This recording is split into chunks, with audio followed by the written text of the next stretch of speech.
of the key issues we discussed at our self-advocacy meeting earlier this week. So some of the acknowledgements, opportunities. Inclusion Africa strengthen their focus on self-advocacy as it set the terms of reference that will help guide self-advocacy activities in Africa. Quincy played a big role in this. There have been some great partnerships developing. In February this year, I went with Anna and Julia to work with the International Disability Alliance in Fiji. We had a workshop on intellectual disability and the CRPD for disability leaders in the Pacific. Looking forward to continuing to do more work in this region, hopefully with funding, strengthen our relationship with IDA. And it was really good to see a mother and her son with intellectual disability there in Fiji. And the Lebanese Association for Self-Advocacy has partnered with Handicap International to run a 2-year national project for people with disability. Exciting work there, you've done well. So I travelled to Boston in June to take part in the Disability Rights Fund Global Advisory Panel meeting, where I met someone who had actually worked with people with international, and that's a man called William Rowland. Talk more about supported decision making, and how to involve self-advocates more in the fund's activities. And they actually want to know what intellectual disability is. And Inclusion Europe ran a Europe in Action meeting earlier this year. Main focus of the meeting was on support for older people with intellectual disability. Busy times. These are just some of the many things that we have achieved since we last met.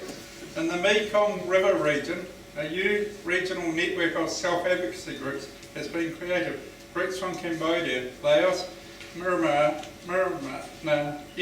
Vietnam and Thailand. Big thank you to Nagasi for all your work. In Moldova, training continues to start a self-advocacy movement. Latest training focus on professionals and support people. In Kenya, some self-advocacy youth groups are moving to become independent from their parent organisations.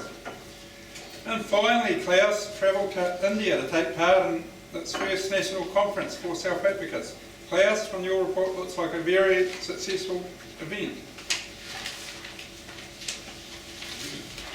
And now there's a few other bits and pieces. And the Right to Decide campaign, which he runs up to, which is actually me. I've done at home. That I actually did with Raquel and Ines and Julia this year. So in the lead up to the launch of Inclusion's next campaign called The Right to Decide, process of collecting stories from self-advocates all around the world. Want to hear what making decisions is like for them. So I recently did the webinar, where I talked about some of my experience in making decisions. So it was really good actually doing a webinar, because I didn't actually know what a webinar was till then. I always thought a webinar is something special, but it's actually been on camera on the web. So just like previous campaigns, the real stories and examples from self-advocates and families that stand out help to make the messages really clear. So in our self-advocacy meeting earlier this week, we talked about our next self-advocacy newsletter, how it will focus on the campaign, share stories and promote the website. So we look forward to next year's World Congress in Nairobi.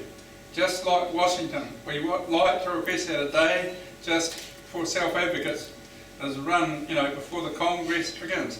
Provide an opportunity for a number of things. Chance to discuss key issues and things related to the Congress.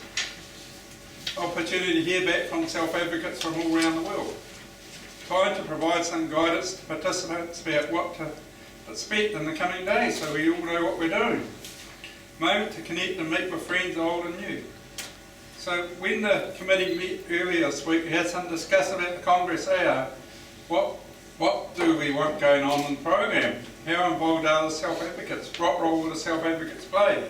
Who are the self-advocacy partners to work with in Nairobi? I'd like to say a big thank you to Inclusion International for supporting us with the work we have participated in over the past year. I'd like to thank our colleagues who support us both back in our country, also those who support us with international work. There's a lot of work that's going on behind the scenes. Really appreciate everything you do to support us. Now, many thanks for listening to our report.